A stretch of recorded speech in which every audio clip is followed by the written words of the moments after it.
Welcome to episode 044 of the Bit Beacon broadcast. It's July 22nd, 2024. Ravenheart's here. Kodax is here, and I usually point at you Yeah. to start. You want me to start this week? Yeah, go for it. Okay. So, what have I been playing kind of ties into what have I been buying. But I gotta ask you real quick, did I already talk about this? I don't think so. Okay, No. I don't think I did either. Okay, I'll save that one for last. And I'll start with some limited run stuff that has shown up. Mm-hmm. And so what I've got here is Persona 3 Portable and Persona 4 Golden. Yours arrived already, right? I didn't get it. Oh, I thought you ordered these ones. I thought so too. Okay, maybe I'll have you to bundled check. it with some other game Yeah, that's not that's ready yet. Probably what happened. So these actually... That is what happened. Yeah. I remember now. Limited run. These started shipping months ago, but I ordered the slipcase that fits both games inside them, which is pretty nice. That was like a separate purchase, right? Yeah, it was like $7 or $10, something like that. And I don't know. I think it's pretty nice. It's reasonable. It's not like they're asking $25 for a slipcover, and it fits both games real nicely. Yep. And you know, it's nice. It's got like an emboss, and it's like glossy on the artwork and matte on the. Yeah, they did a good job. Yeah. And then it's got like information about both games on the back, and it's nice and hard. so Some of that ASMR experience. Yeah. And then as for the two games themselves, obviously it's, the two games ported to Nintendo Switch. Very nice. Now, they just announced, like on Friday, that Limited Run is going to be at San Diego Comic-Con. Mm-hmm. And they are going to be offering limited numbered foil cover variants of these two games. Oh, boy. Yeah, so instead of like the covers they'll be printed on foil paper effectively, so there'll be a nice shine and gleam to it. Mm-hmm. If you know anything about Persona games, they're notoriously expensive later in life. Yeah, right. These were, I think, $30 to $35 each. Mm-hmm. They're already going on the aftermarket for like $80 a pop. Yeah. For Nintendo Switch. That's crazy. So these numbered foiled variants, I'm gonna have to pick up a set. I'm gonna PayPal you ahead of time. You get me those. Okay, I'm hoping they're not limiting like the amount people can purchase. Yeah. But do you have a platform preference? Switch. Switch. Okay, because I already own these on Switch, I'm probably gonna pick up PS4. Okay. For the foil variant versions for myself. That makes sense. But Xbox is also available, which is probably going to be. I mean, in terms of like the amount that's going to see the least number available, is definitely going to be the Xbox version. Jeez. But I don't know how you want to approach like that kind of. Yeah, we'll figure that out. Okay. We'll figure out the All right. logistics. Okay. But you definitely want me to try to grab you a set while I'm there. Yeah. Okay. I will do my darndest. Okay. I'm hoping that they have the... If it's unlimited, I might just buy them all. Like, let me know. Okay, yeah, if they're just like, you can buy as many as you want. Yeah. Okay. You might be down for me just dropping... Or if the limit is like 6 or whatever, and you're just picking up one set. Okay. Gotcha. Yeah, for me personally, I'm just going to get the PS4 copies. But if... I know you're a Mega 10 just fan. Shin Megami Tensei. Anything, Yeah, or Atlas, really. Right. I'm also hoping they have the slipcovers there too. I know at last year's one they had the Shantae slipcovers there. So since they're promoting this game, I'm hoping that maybe they'll have the PS4 size slipcovers so I can get that for my PS4 games too. Yeah, dude, let me know. You're interested in the slipcovers as well? Yeah. Okay, all right. I will do what I can for you. Okay, thanks. Another recent... Oh, part of that limited run order that I don't have handy, but I want to talk about it as sort of a preview for Comic-Con, which I am going to this week. And I'll talk more about it next week. If you didn't tune in last week, we talked about Taylor going to Comic-Con. Yeah. So he will be going, and next week's episode will probably be majority. Yeah, talking a lot about Comic-Con, probably. Plumbers Without Ties. Yeah.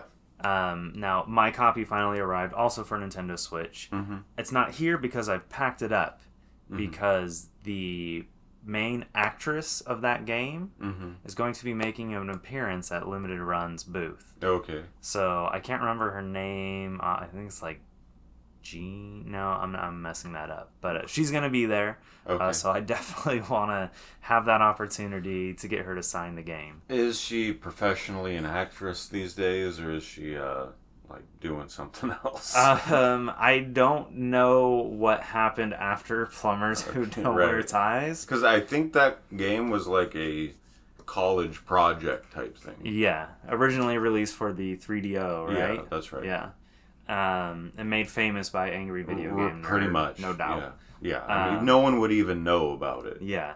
Limited Run, in my understanding, purchased like the rights, like they own the ownership. They own Plumbers Who Don't Wear Ties. They should release a sequel. That would be awesome. That would be crazy.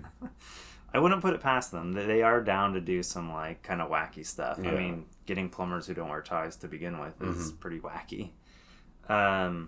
And there's like a documentary in the game. Oh, okay. That like talks about, like, they do interviews with cast members and like Angry Video Game Nerd, he's on the documentary. He's in it. Oh, yeah. Wow. That's so cool. like they acknowledge his like role in all of this madness. That's cool. For those of you that don't know, look up Angry Video Game Nerd, Plumbers Who Don't Wear Ties to get your dose of like one of the weirdest games ever made. Obscure type of thing that you wouldn't expect to be in a console library that you've never heard of. It's like, I don't know, skirting the line of like softcore. It's like it was during the 32-bit era when like live action and all that, or motion, what?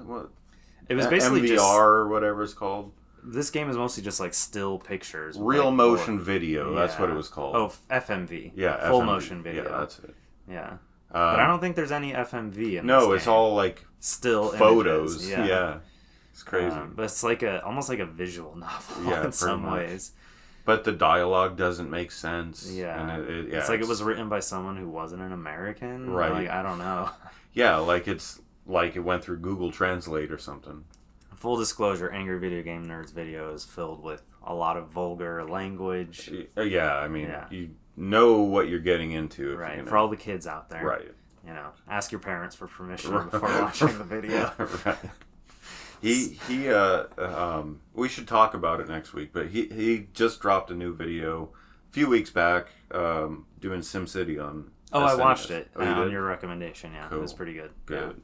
I didn't know about the mythical trophy that you could, or the statue that you could get inside the game if you. I also forgot that the SNES version of SimCity is like Nintendo-fied. Like they actually developed the SNES version. Well, SimCity has a trophy in Super Smash Bros. Melee. That's true. It does. Yeah. Okay, so aside from that purchase, another recent arrival is the Nintendo World Championships NES edition. And there's only one physical version of this game available, and that's this deluxe set, they're calling it. It comes with a physical copy of the game, a 5-pin set, a replica gold game pack of the NES cartridge, except it doesn't look quite like the original World Championships cartridge look like. Is it a functioning NES? No, it's not. Okay. There's no actual. Then again, it's just a. It's a replica. Yeah, it's just a display piece. It's what they did with Fire Emblem. Exactly. That one was like a clear glass. Yeah. This one is just pure. Like, it's an actual NES cartridge shell. It just doesn't have the internals. Yeah, it doesn't have any internals. That would be too expensive. I actually saw someone like opening it up. Really? Okay. Like, you can unscrew it and open it up. It does come with the NES sleeve, though. So Nintendo made new NES sleeves in 2024. We're getting closer. Which is pretty cool. We're getting closer to what they need to be doing. You know what I would love to see? I don't know how, but like there were those Nintendo Power magazine holders that were just like kind of like the NES holders. Oh, I vaguely sleeves. know what you're talking about. Yeah, and they were really nice, but I can't see them anymore. Or I can't find them anymore. Yeah. And then an art card set, which comes with like every game featured in this NES World Champion or Nintendo World Championships NES Edition. Which, if you don't know, this is basically like a sort of a pseudo sequel to the NES remix games on Nintendo Wii U and 3DS, where it's these short little micro game style challenges. Yeah. Where it's like you're Kirby and it's like you're on this one screen and it's like defeat this enemy as quick as you can. Then it like times you to like the bajillisecond. But it'll be like a cut from the actual game. Exactly. That's been modified to provide a new challenge. Exactly. Yeah. And there's like online leaderboards for these like weekly challenges that they do. I do wonder if this is like leading to something. Like, are they using this to like... The brand seems to be making a comeback right. in the last decade or so. Yeah, I mean, we talked about our experience at the 2015 Nintendo World Championships. Yeah, we did. And then, you know, there was the 2017 ones, which was like Disney... Yeah. Blasts, some weird cable channel. Yeah, I don't know what that was about. But anyways, I'm not opening this box. Okay. It's just too nice. Yeah, sure. And I have the Japanese version of this game coming as well, which I'll probably be talking about next week, so I won't kind of spoil the contents of this. But needless to say, it's better than what we got here in America. Okay. But anyways, the box is pretty nice. There's some nice embossing. The whole cover is foil. And then these are kind of raised. Embossed, like it's a different texture for the I kind of wish it came with a mini trophy. Yeah. That would have been cool. That would have been cooler. Better than the fake cartridge. Yeah. Or just make it a real NES cartridge. Come on. I mean, I would have paid the extra $50 to make that happen. Anybody. Like, they could have charged $200 for that. It would have sold out. It would have sold out. Yeah.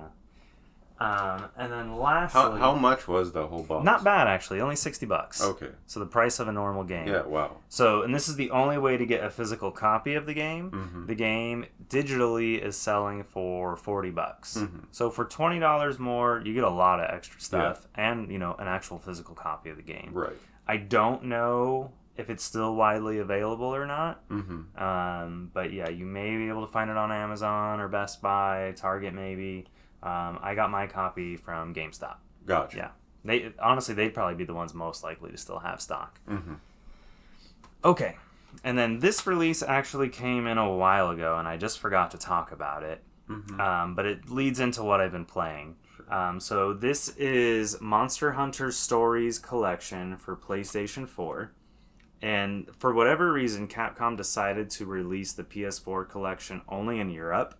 So as you see here, I have a PEGI rated copy, which is the UK's like version of the ESRB, effectively. Right.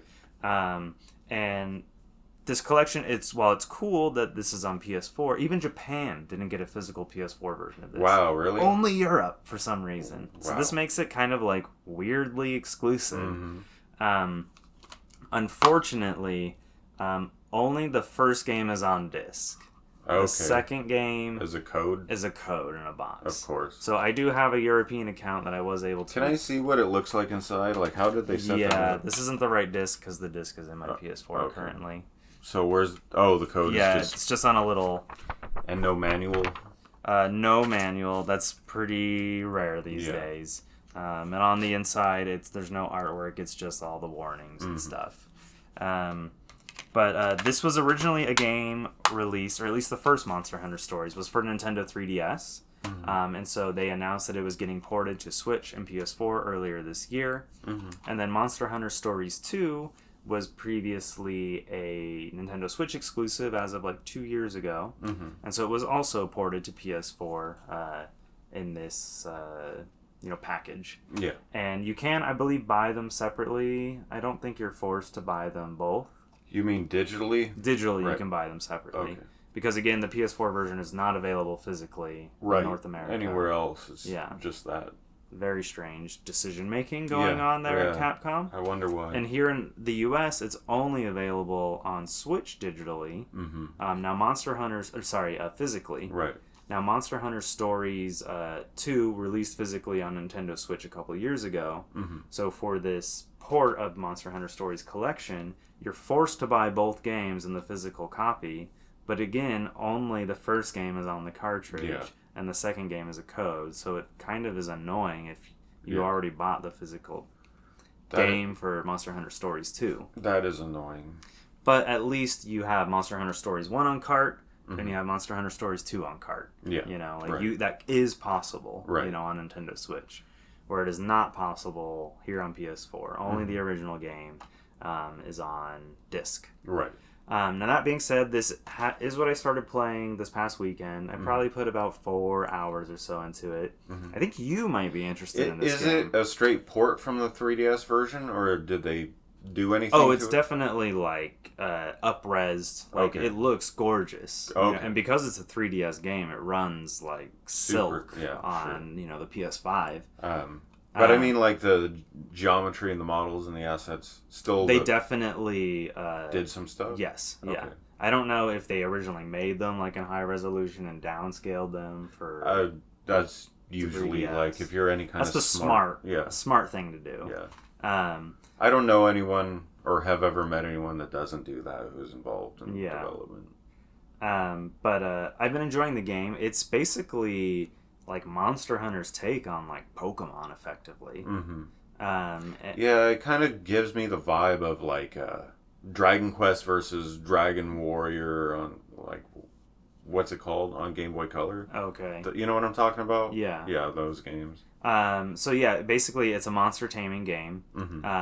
You start off the game, you kind of you're given your first like partner monster, and basically you're part of a special tribe that lives in the world of Monster Hunter on this particular continent that doesn't hunt monsters, they partner with monsters. And so through this special kinship stone, they're able to form bonds with the monsters. And that was totally a Dragon Quest move. Like 100%. Yeah. Then you basically can go around like basically stealing eggs from like different monster nests, and then you bring them back to your like kind of town. And that's how you, like, get new monsters. Yeah. Do you fuse them? There's no fusing. Okay. No fusing. Do they evolve? To my understanding, there's no evolution. Okay. I think it's like, you know, the earlier game monsters are just ultimately going to be inferior to, like, the monsters you find later in the game. So it just encourages you to, like, add new things to your party rather than just, like, keep your original ones around forever. So kind of a different, you know, take than Pokemon, which you normally keep your partner Pokemon in your party the whole game. Right. But it's pretty fun so far. It like reminds me of Monster Hunters in other ways with like the foraging and materials and the crafting and things like that. But gameplay is completely turn-based. It does use sort of a rock, paper, scissors style combat system. Interesting.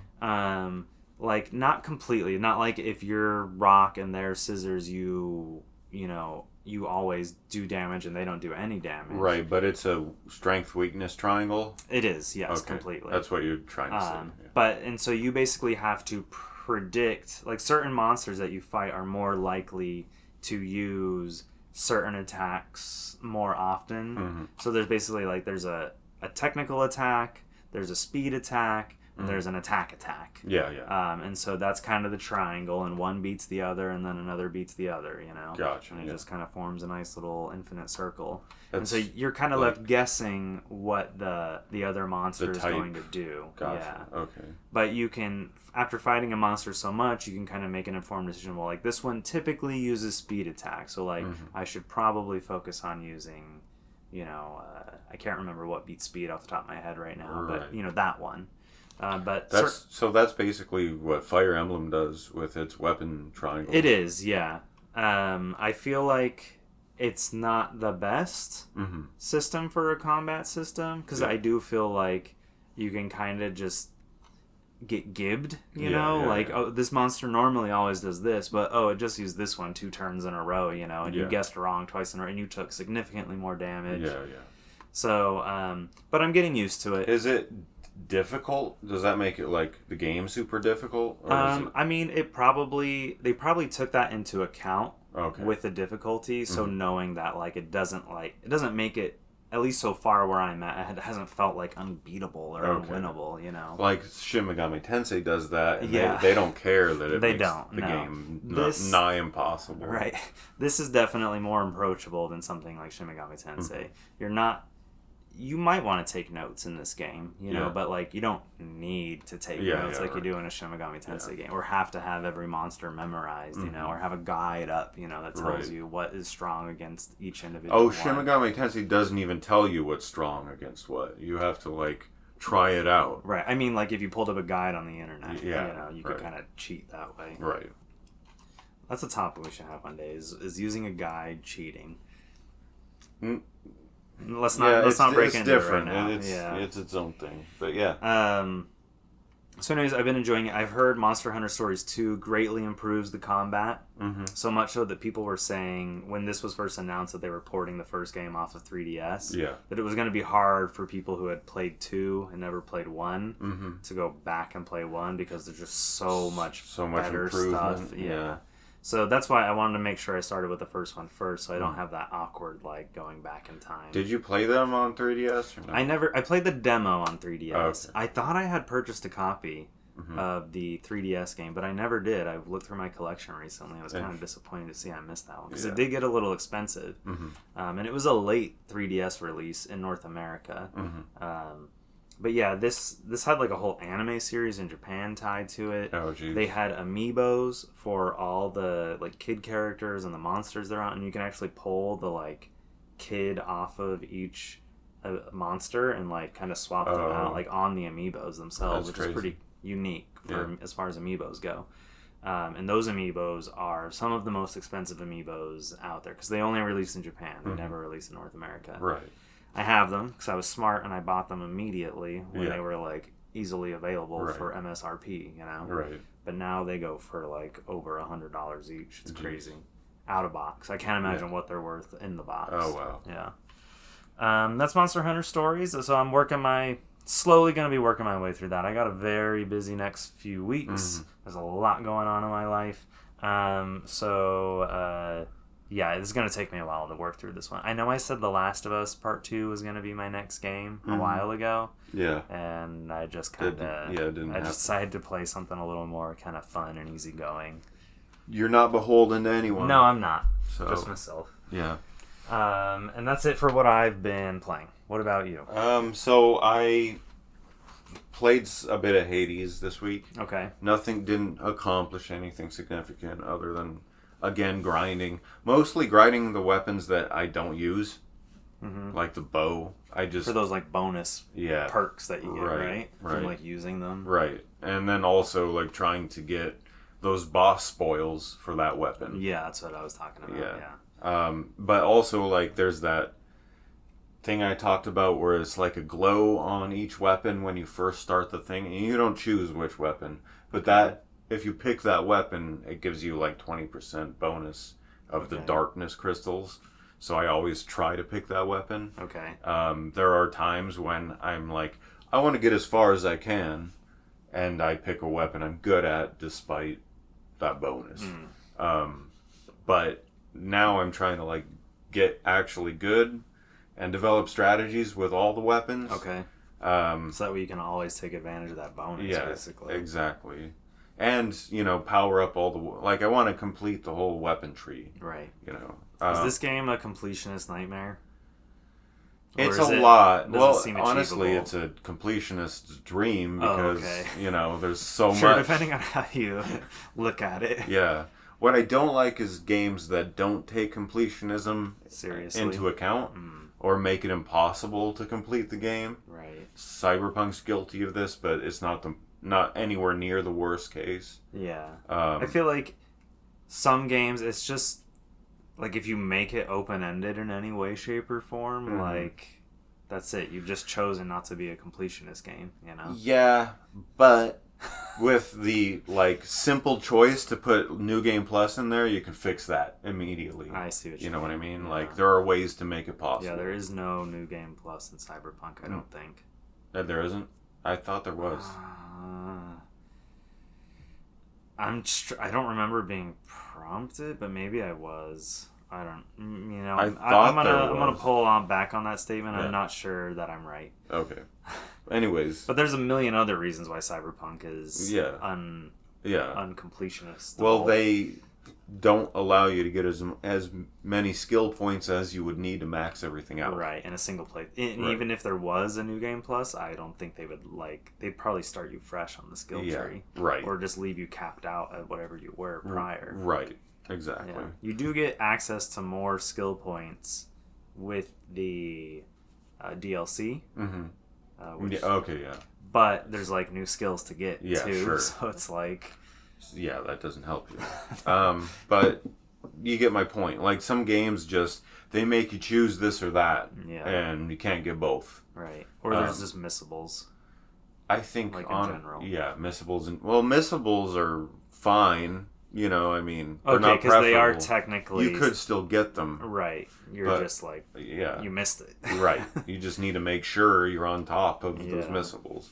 But the old Star Ocean games are really egregious with you got to choose this path or one of 12 paths, and there's exclusive items that you can get on each of those paths, and you'll just never have it all. Right. That's I think disrespectful to the completionist type gamer type. Sure.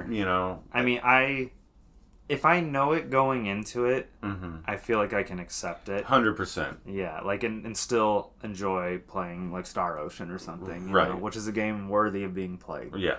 Right. But it is annoying when you're trying to be a completionist in a game, and then you find out you screwed something up, or you didn't go talk to the right guy, and that very slim point in the story that you had the opportunity to go talk to that guy. Yeah, or you didn't look in the trash can in this one room that you can never come back to because the whole region's destroyed.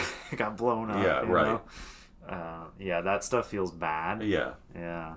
I know what you mean. And then you have to make a choice, do I continue or do I start over? What do I do? Those missables, again, are a separate issue. Some of the most egregious in that regard are some of the early Final Fantasy games, like Final Fantasy IV. Okay. I don't know if it's notorious for it, but my experience playing that game, it was like a nightmare with missables. Oh God, the whole way the game's set up is... So Final Fantasy IV is in my opinion, the saddest of the Final Fantasies. The story is just a downer the whole way through. And as there are 16 different party members that you're going to encounter throughout Final Fantasy IV, I think it's 16. And you're only ever going to have 4 in your party. Right. And what ends up happening is, without giving too many spoilers, they each sacrifice themselves throughout the story so that the party can move on. Okay. In totally different scenarios, but that's what happens to all of them. Well, that makes for good storytelling. It makes that game unique. Right.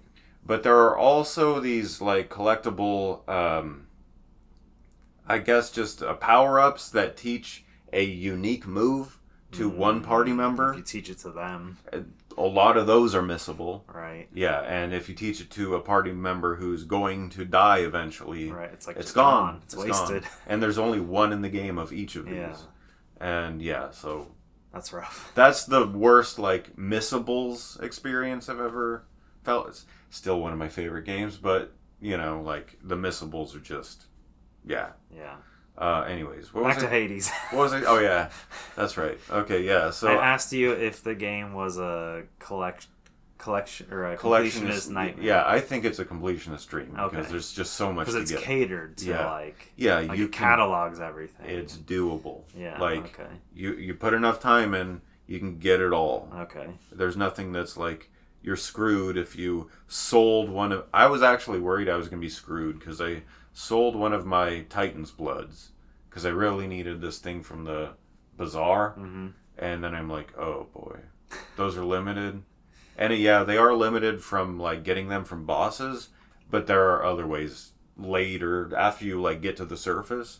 There are other ways to get them, in the post game. Okay. So I'm like, okay. So you know that there's a post game? Yeah. Okay. Yeah. Well, I already got to the surface. I just didn't beat your dad. Oh, so have you confirmed that Hades is the last boss? I don't know if he's the last boss, but he's like after you emerge into like the world of humans. Yeah, Hades is right there, ready to stop you. I haven't beat him yet. Okay. It seems like that battle has multiple phases, which a lot of them do, but I like to the point where I got his health down to 0, and then he just knocks me out. I remember, you mentioned this a few weeks ago. So I'm not trying to go back to that. I'm trying to like get like Titan's blood and stuff, and like do it right. Do it where be as like maxed out as you can possibly be before you go back, rather than just. But like, do you worry like the developers didn't necessarily think that players would like go max themselves out, so you get there and you just like curb stomp them? Well, they better have accounted for it because they made it possible. Right. And it's just like when you grind in like a JR or like an RPG, right? And then it's like you end up being like, okay, maybe I spent a little too much time, you know? That's what I did in Final Fantasy 15. I'm at the point now just one-shotting when stuff. I did that Titan battle, the game literally had me doing 0 damage because I got the... Oh, you got too far progressed. There needs to be like a cinematic transition so it like blocks me from dealing more damage. Yeah. That's how OP I was. Yeah. Which is just a weird way to set that up. I've seen that in games before a few times. But so still playing Hades. Again, no significant accomplishments to report, but just enjoying it. Cool.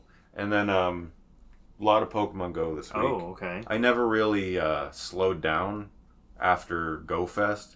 You've just been like on a high, riding that? Right. So this past event that lasted a week, I think it's over today. Yeah, tonight. Yeah, the Better Together event, which debuted Tandem Mouse and Mousehold. But only via the research, right? Yeah, field research and party rewards. Right, not appearing in the wild. Which party, I like how they did that. Like, it's part of parties. Who have you been partying up with? I have people that work at party. Oh, okay, gotcha. But I like how Mousehold, his whole thing is that he's multiple. Yeah. Yeah.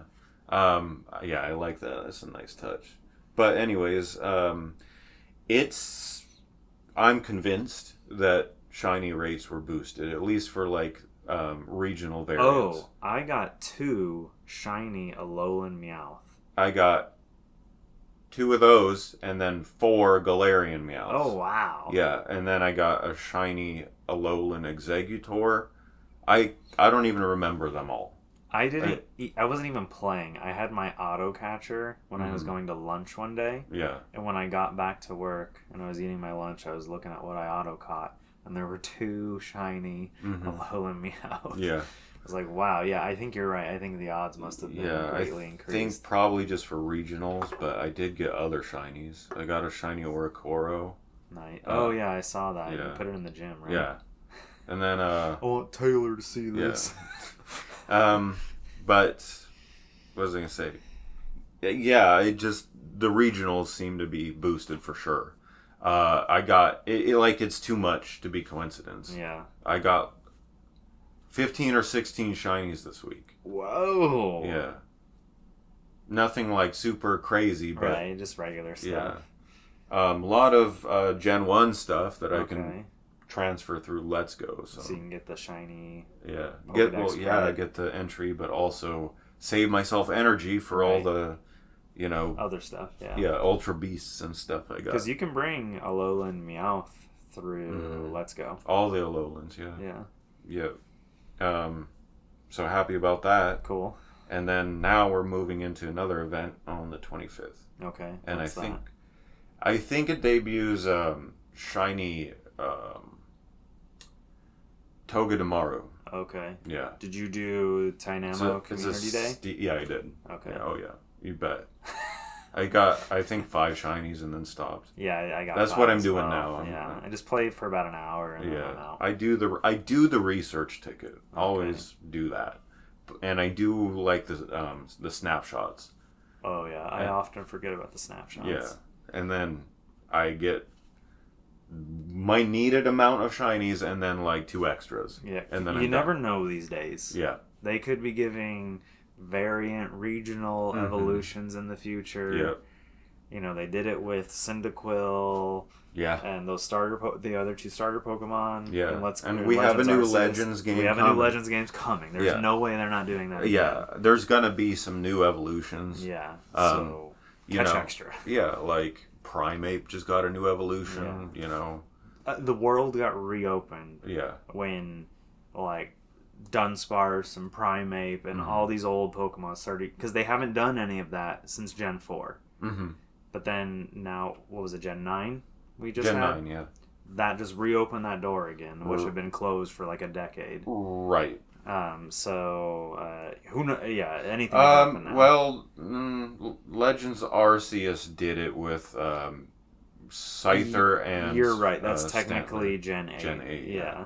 So, okay, with Gen 8. But, like, those games were less than a year apart from each other. So it's been a recent, like, update that's happening again. Yeah.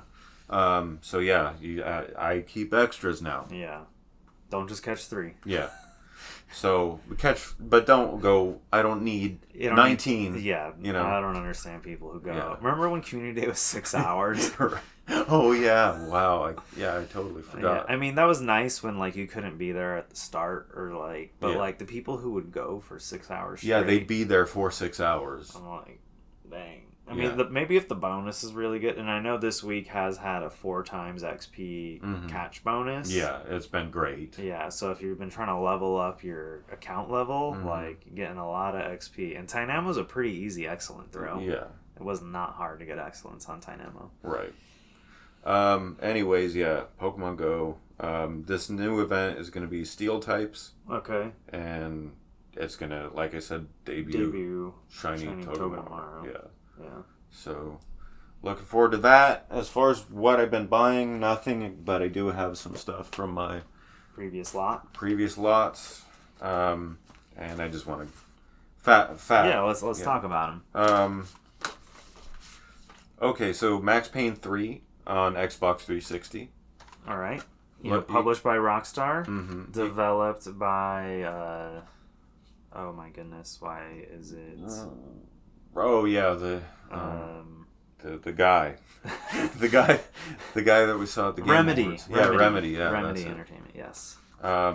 Interesting. Remedy is not mentioned anywhere on the back of this game. Are you sure Rockstar didn't develop it?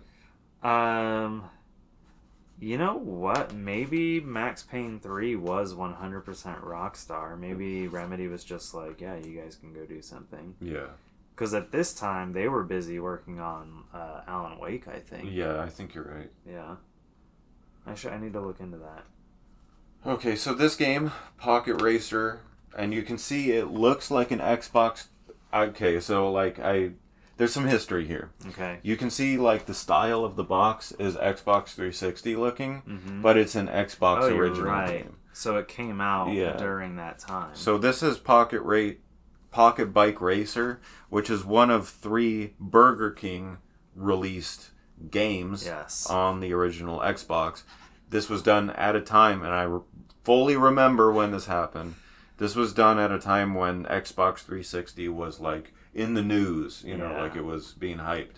So they made the games, they printed them to look like an Xbox 360 I think there's actually, right here on the cover, it says... Oh man, they put the sticker on the game. Yeah. Oh, it's barely on the game. On there. But, includes Xbox 360 and original Xbox version. So I guess it just plays on both. Yeah, it's like 360 enhanced, I guess. Okay. That they might not be the only games that did that. That might be like the style of the 360 enhanced games. Huh? Susie did the art for this. They left her little signature in there. Yeah. Wow, I wonder if she still has the original art for Pocket Bike Racer, like the painting she did, you know? Because it has that, it almost has like that, you go to Hometown Buffet, and you'd see those like paintings in the hallways and stuff, like those like classic Americana, Norman Rockwell. Yeah. That's what I'm thinking of. It kind of has a Norman Rockwell look to it. But yeah, it looks like a very goofy, silly game. Yeah, it's the Burger King riding on King. motorbikes. So I have another one of these from the set of 3 called Sneaking. That was the original one, right? I don't know if they released in an order. I just remember all 3 being available to buy. Oh, at really? Burger King, Simultaneously? Yeah. I remember like 1, 2, 3 came out. Maybe, but like ultimately they were all 3 were available at some point. They were just and all you available. bought them for like $4. Yeah, like you had to like buy food, I think. Yeah, and then you could add on and the game to it. My little kid butt was like, I bought Sneaking, and then, or did I buy this one? I hope I didn't buy this one. I'm pretty sure it was Sneaking. Well, either way, you're not anyways, too much. One was like a stealth game featuring the Burger King. One was like a racing game featuring the Burger King, and I can't remember what the third one was. There's a guy on the internet who is just buying copies of Sneak King. Really? Like, he aims to have... Well, he's already accomplished his goal of having the world's largest collection of Sneak King. But he is just, like, still going at... I mean, this may be old news, and he may not be doing it anymore. But he was basically every copy that would appear on eBay, for a reasonable price. Right. And he'd go to, like, Goodwill and stuff and just pick up every copy of Sneak King. Really? He's got, like, hundreds and maybe thousands of copies of Sneak King at this point. He's just the Sneak King collector. Okay. Like, he just collects Sneak King. All right. To each his own. So my next game is MotoGP 07. All right. I don't know anything about this game, but it is developed by Climax and published by THQ. I think MotoGP is a franchise that releases like yearly installments. This particular edition seems to be in 2007. Yeah. So that was a year. Hence the 07 in the title. It does say MotoGP 07, doesn't it? Yeah. Yeah, it says online tournaments, up to 16 players per race. That was pretty... So it's motorcycle racing for those that didn't put that together. But is that an American flag on the... Yeah. Yeah. Graphics look pretty nice, I think, for Xbox 360. Maybe they could touch them up on level 7 a little bit. Yeah, a little bit. Level 4. It was tighten them up. It was level 4. I thought it was... Oh, yeah. He's going to tighten up the graphics on level 4 using the controller he's holding. He's going to spin. He's just going to spin the thumbstick to tighten them. Tighten them. Just unbelievable. So what I have here is the Golden Compass, published by Sega. Interesting. Interesting. It's the movie tie-in, Yes. game. Based on a series of books. I remember, I have a funny kind of personal story about this. These books were sort of, I don't know, like, it was pitched as sort of like a, not a rival, but like a modern Chronicles of Narnia, almost. Yeah. Except I remember my dad told me that it was written by an atheist. Yeah. And that I should not read it. And I should just read the Chronicles of Narnia instead. Okay. Which I had already, like, done as I was a kid. Right. But anyways, I got a movie tie-in game. Part of, I don't know, there was one that came before it, a movie that came before it, and it was like, I don't know, Wow, that uses, like, the movie cover, like, the actors on the cover. Like, that's Nicole Kidman, that's James Bond. Yeah, well, most movie games do that. I guess they do, don't they? Yeah, we don't get too many movie games anymore. Yeah, we do. We get, like, animated movie games. But we don't get a lot of, like, people movie games, do we? I know there was a Jumanji game. Yeah. I think we do. I don't have examples. Okay, alright. But... Like, where it's like, hey, we're going to regurgitate the movie in, like... And it's literally, like, okay, the ones I've played, they have literal footage from the movie in between, like... My first experience with that was A Bug's Life on PS1. Oh, really? It had, like... It felt like if you could actually make your way through the game, which was a hard game. Yeah. It was not easy. Like, that you could just watch the whole movie. Yeah. But, of course, like, super compressed quality. Yeah, right. But, like, it had these little, like, 3-minute, like, scenes that would play out. And there was, like, a movie, like, menu that you could go into and, like, play the scenes you've unlocked. Yeah. I gotcha. Yeah, mine was The Two Towers on PS2. Oh, that's a great game. Yeah. Well, it's a great movie. You didn't like the game? Okay, so the Game Boy Advance version. Okay. Way is superior to the PS2 version. Okay. Like, all right. It's such a good game on Game Boy Advance. I think. But the PS2 version is just... Our pal Ben, friend of the show, is a big fan of Lord of the Rings games. Probably has played it, but yeah. It's just movie footage in between. Okay. Like, just the segments. But segments of gameplay. Yeah. And that's not what the Game Boy Advance version is. Well, yeah, that was like an isometric whole world, like a tactics game. No, it's not live action, real time. Oh, okay. But yeah, it's like isometric, and you're climbing forts and shooting. You know, if you're Legolas, you're shooting orcs and stuff. I don't even think the PS2 version lets you choose the character. I think you just play who's ever in that scene. Right. Yeah, but in the Game Boy Advance, when you pick a character, it's an RPG. You collect it, like equipment and stuff. Yeah. Like it's a full RPG. There were occasions where you did get really good licensed games. Yeah. You know. Oh yeah.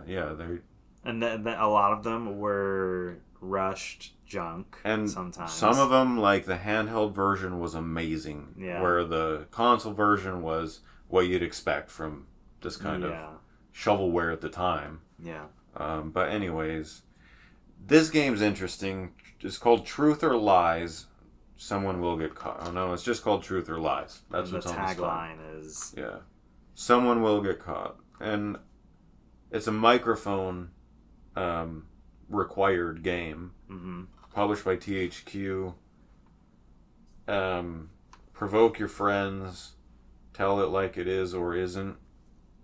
Get exposed. I'm not quite sure. What secret have you never told your best friend? I don't know what. It sounds like it's like a party game. Yeah, it's definitely a party game. I do wonder how they got it to work. Like, is it like, because I know there's like those Jackbox games where you can like somehow like it basically hosts a server and you can like go to a website and connect your phone to it. And you can, like, enter things that will then, like, appear on the screen. Mm-hmm. So I wonder if, like, something... But this is, like, pre-smartphone era, isn't it? Yeah, I would think so. The smartest phones were BlackBerries back then. Yeah. But anyways, interesting there. And then the last thing I have to share is Splinter Cell Conviction. Nice game. Yeah, on Xbox 360. Happy about this. Looks like...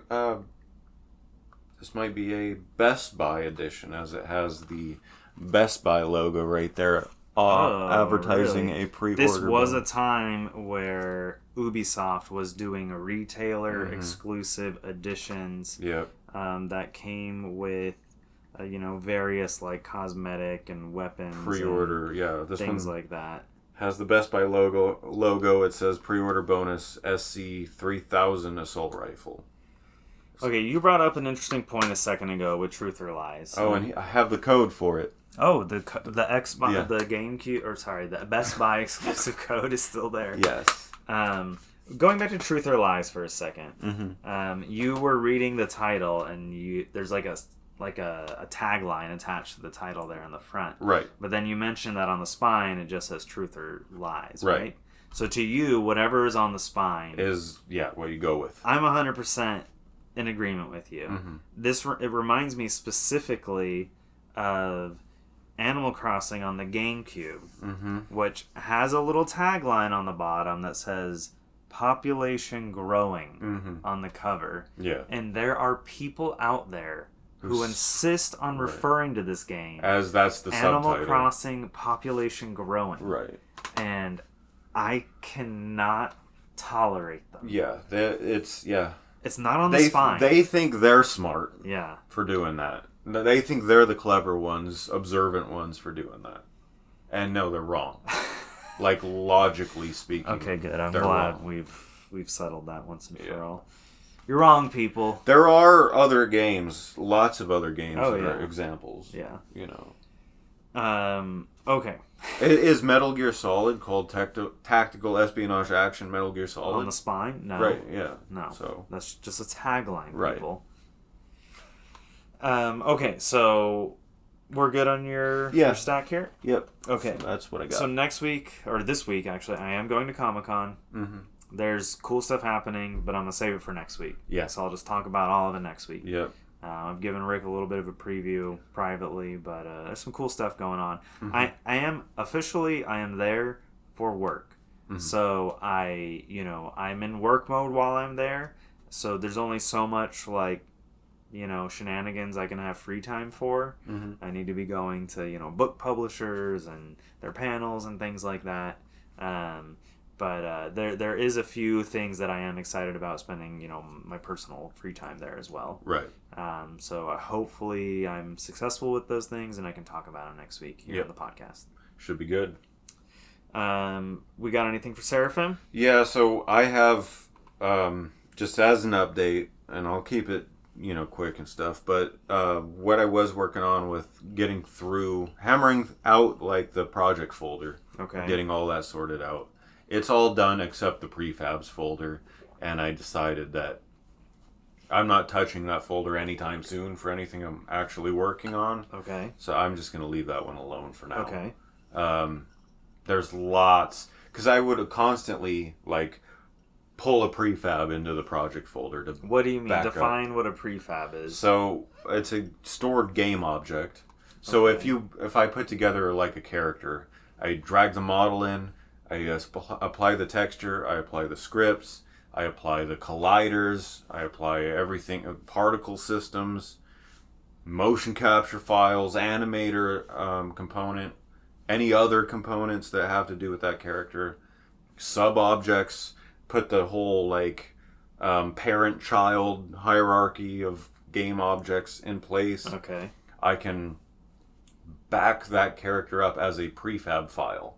Okay, so all of that is in one, rather than having to reassemble it every time. Right, exactly. And if I'm going to instantiate an object, spawn an object into gameplay, it needs to be a prefab. Okay. I can't just build a new game object, group, I guess. So yeah, that's what a prefab is. Okay. And I would just drag that stuff right into the folder constantly to back it up and make new ones. If I was going to do any kind of change, I would drag a new one in and make it a new prefab so that I can try the change with that one. And if I don't like it, still have the old prefab for enemy objects and stuff like that. Yeah. Especially around the boss, when around the time that I was developing the World War One boss. The World War One boss. Yeah. Kaiser Wilhelm or whatever. Yeah. Yeah, I have all the boss's segments, body segments stored as 10 different prefabs, you know what I mean? And then as a whole, I have, the whole body segment, all the body segments broken down, all the separate prefabs. I don't need all that. That doesn't need to be in there anymore. That stuff all works. Mm-hmm. So I have a lot to sort through, but I need to be really careful with that folder, with deleting stuff. Okay. Yeah, because that could that irreparable one more than any of the other folders maybe. Yeah. Because the other folders I have backed up, but that one, you can't just bring a prefab from another project and drop it into this project. Okay. It doesn't work because the prefabs are a bunch of references to files within that same directory. Right. So yeah, that one I have to be careful with. So I'm just moving on for now, back to development, back to programming and stuff. Because I'm not even going to touch that folder anytime soon. It's not going to hinder me if it stays the way it is. Right. So that's where I'm at. So, I mean, what's the next order of business? What are you looking to hit next? I'm not 100% on that. Okay. So I'm not going to say anything yet. Okay. I have a few candidates for directions to go. Okay. But we'll see what I do. So it's time for shirts. Shoits. Do you want me to talk about yours? Sure. Or All right, so you're ready for this one? I had to dig this one I already up. saw what it is. Oh, you did? Yeah. All right, so this is a very exclusive shirt. Mm-hmm. You found it. I found my shirt. So this is a Seraphim shirt. I think I wore this shirt already on the podcast, but that's fine. Did you? Yeah. Oh, you did, and it was super like stained. That's right. That's right. So it has my title art for Seraphim with the seraph included. Oh darn, I'm disappointing people right now. It's not a new shirt. It's all good. I don't think that's happened yet. I don't think we've had a repeat yet. Yeah, of course it was me. Well, I'm honored that it was my game. Okay, fair enough. So yeah, Seraphim title art, and then ask me about my PlayStation game. So to recap the story behind this shirt, Taylor and I both wore it, and I think Matthew might have one too. No, we made 2 of 2. Yeah, so this is the other one. The other one has 3. Yeah. Oh, yeah. The Studio Ravenheart shirt. Right. The sort of like the staff shirt. Right. This was like an advertising promotional shirt. So we wore this to the first PlayStation experience in Vegas. Yes. And it was basically just advertising, ask me about my PlayStation game. And I think one person did come up to me, and it was at the end of the day, and I'm like, oh, God. I remember someone coming up to me as well. But I think I was on your own, separated from you, and you had like the demo. Or no, well, we just had the PlayStation Mobile version of the game. Yeah, because that's what we were trying to promote, effectively. Yeah, that's true. So I think I did have my Vita with me. Yeah, this was for that. This was for we had like a postcard or something, I believe. Yeah, I still have a box full of them. Oh, you do? Mm-hmm. Wow. Yeah, because that was what I would hand out to like tell people how to like get the game. So the shirt was accompanied by a postcard that we carried around that had art on the front and then on the back directions on how to download the game. Wow, I totally forgot. About the postcard. Good shirt. Yeah. This one does have a small stain from like a pen down here at the bottom. Where did you find it? I have a drawer full of shirts that are precious to me, but I don't really wear them anymore. Gotcha. And this is one of them. This is a precious shirt. You should wear it someday. I don't want to walk around with it and someone's like, hey. I got like a postcard from a decade ago that I hand out to a defunct platform. That wouldn't work. No. Save so it for I do wear the other one out occasionally. Cool. I ain't giving that to you. No, I'm saying like save it for when the game's out. Yeah, that goes in the like Studio Ravenheart HQ museum. Yeah. You know? Yeah. Because yours is a little rough. Yeah, a little rough. Yeah. So yeah, my shirt. Your shirt. What do we got? What are you wearing? Oh wait, that's right. You're wearing it. I can see it. Definitely not pulling back the curtain there or anything. Okay, so you are wearing I guess I'd call it a brown, yeah? Yeah, brownish green. A brownish green crew neck, earthy, it's very earthy. Crew neck, short sleeve t-shirt, and on the t-shirt is like a silhouette of what I can only presume is like a colossal, monstrous beast, holding like a big club, and he has like rock-looking fingers, and then there's just this massive blood-looking thing spurting out of its head. Yeah. And then I'm not sure what's over in the corner. That might just be deodorant. Okay. And then that's a deodorant stain. And then on the back there is Japanese text, which I know what it says. It says Shadow of the Colossus. Yeah. Or at least that's what it was localized as. This is a Shadow of the Colossus shirt put out by American Apparel. Yeah, well, on American Apparel. Yeah. I don't think they release the shirt. You're probably right. Yeah. Because they sell... there's something on the sleeve there, though. Oh. There's the PlayStation logo on the sleeve. Oh, yeah, you're right. And it's worth noticing or noting that this shirt was a promotional item at a PlayStation Experience event when Shadow of the Colossus Remastered was releasing for PlayStation 4. Was that at the time that The Last Guardian was coming out? Last Guardian was a known thing at the time, but it was not at yet out. Okay, yeah. So it was like intended to coincide. I think it was kind of building up to like, hey, you know, people are excited about this. Let's re-release his original game or one of his original games. Yeah, I think Eco got a re-release too. You're right, on PS3. Yeah. And Shadow of the Colossus did too on PS3. Yeah. But this was like a from the ground up like remake. Of Shadow of the Colossus. Yeah. One other thing to note is I actually saw this shirt in a different color scheme. Really? Somewhere else. I think at different events they gave out different colored shirts, and then the silhouette was also a different color. So this particular one was unique to the event that we were at, but maybe at PAX or something like that, they gave out like a different colored shirt. What color was it that you saw? I'm trying to remember, but I can't get real specific. But I do remember stumbling across it on eBay at one time. Oh, okay. And being like, oh, dang, they released a different color of that one. Interesting. And that was it. And another funny story. Remember that Geeky Mama's shop in Buena Park Mall? No, there was a secondhand shop that sold like geek apparel and like action figures and different things like that. I remember seeing this shirt like on one of their racks, really, like for like $10 or something like that. Cool. Yeah. Yep, that's one that's out there. Yep. So good luck. Yeah. Cool. All right. Okay, we got some stories. Time for the news.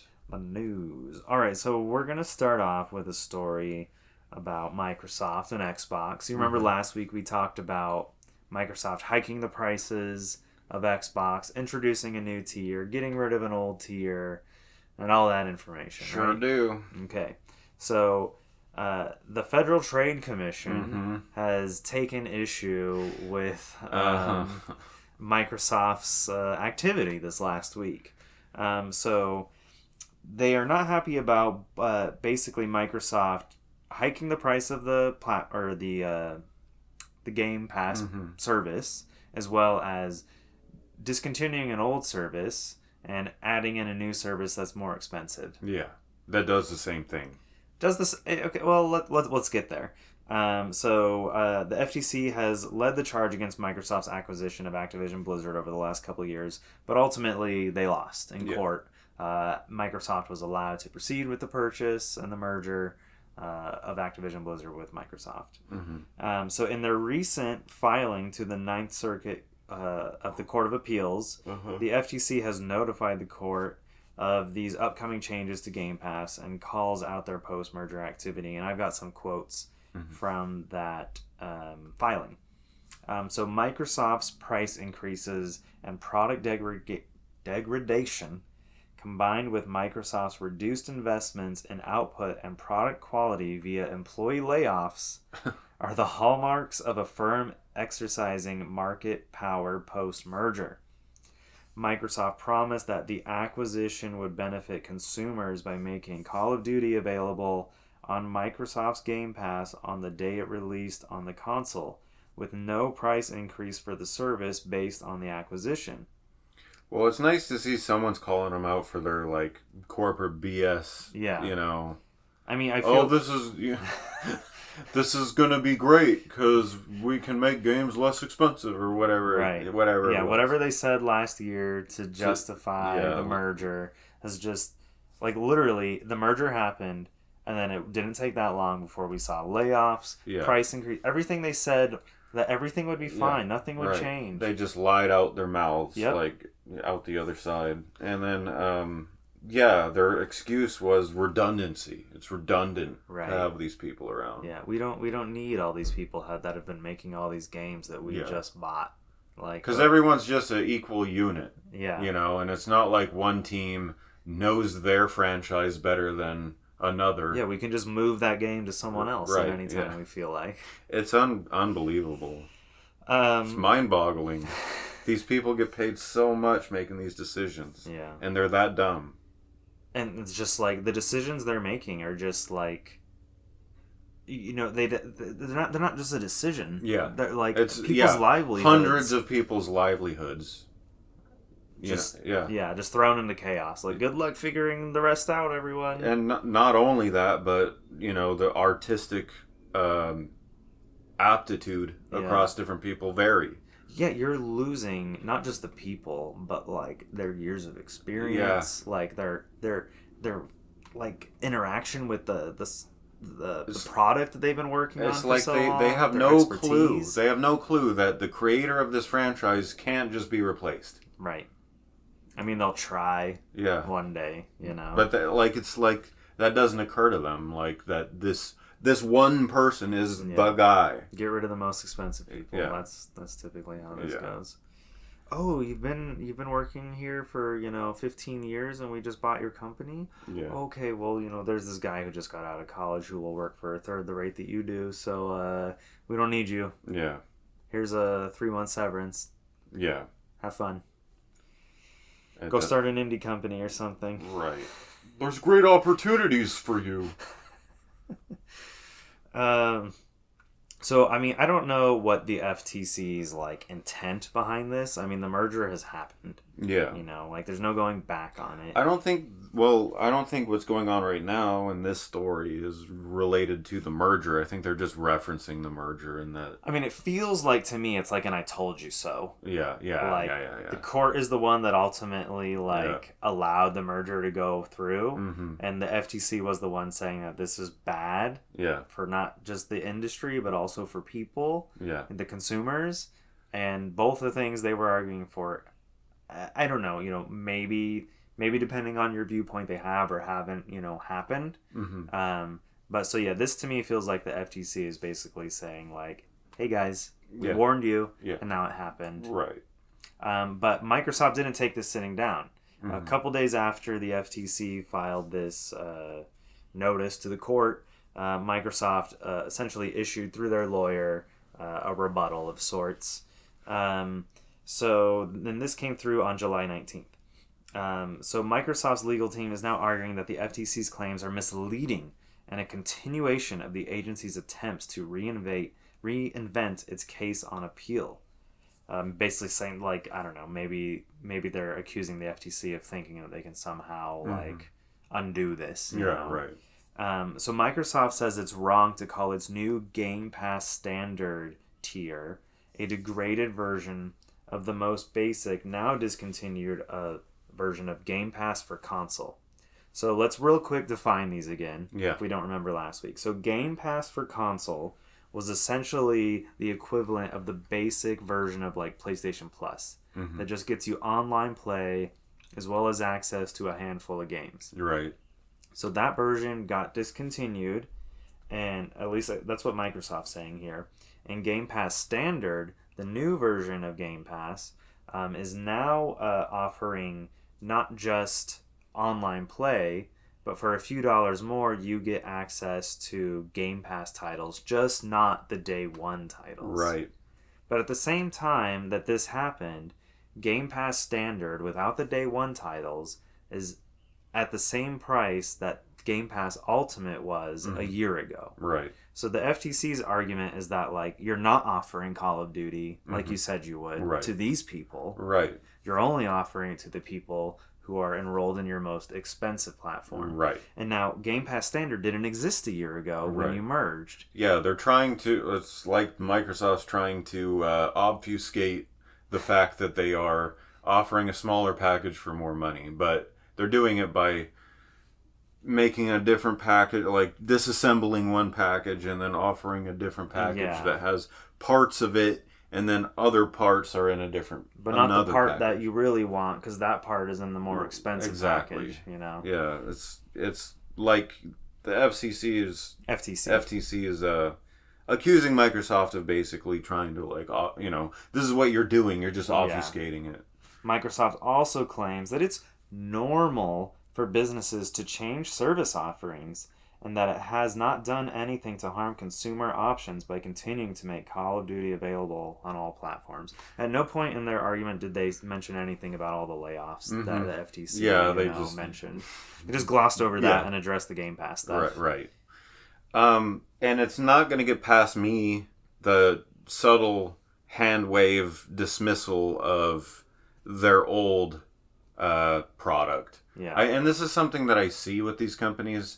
I've kind of come to understand how they think about their legacy products, they're very much, well, that's an old thing. You know, that's an old system. That's an old product. Yeah. Like it never existed. Are you talking about the Xbox 360? Yeah, well, like how they're in this first paragraph, how they're referencing the Game Pass for console. Oh, okay, yeah. They're like, you know, our now discontinued tier of Game Pass for console.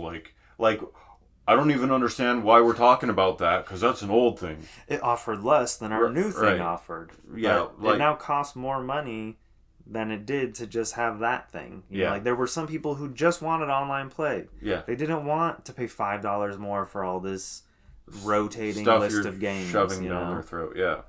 But what I'm bringing up here is just like how on brand for one of these companies to just be like, oh, that's discontinued, you know? Yeah. Like it doesn't. We don't need to talk about it.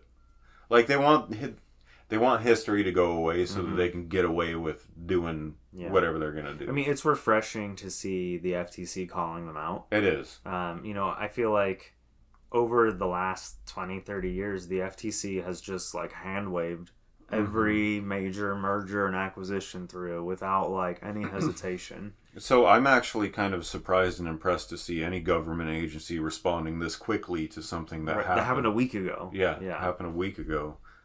Usually the government is way behind the curve with doing anything. They're paying attention. Yeah. And you know, nothing will come of this. No, probably. No. You know, but still, at least they're, you know, making light of it. Like, hey, this is anti-consumer. This is anti-competitive. Yeah. This is all the things we said were bad about this merger. And it's happening in real time now for everyone to watch. It will generate negative PR that needs to exist about these kinds of decisions that Microsoft's doing. You know, at least there's some check and balance there. You know, like they're getting something for their, you know, sleazy decisions. Yeah. Okay, moving on. The Halo TV series, after 2 seasons at Paramount Plus, has been canceled. And this just kind of seemingly came out of the blue. So the streamer, Paramount Plus, told Variety in a statement, Paramount Plus can confirm that Halo will not move forward with a 3rd season on the service. We are extremely proud of this ambitious series and would like to thank our partners. I don't believe you. At Xbox, 343 Industries, and Amblin Television, along with showrunner and executive producer David Weiner? That's Weiner. That's Weiner. His fellow executive producers, the entire cast led by Pablo Schreiber as Master Chief, and the amazing crew for all their outstanding work. We wish everyone the best going forward. You've all done such a great job, so we've decided to not move forward with the...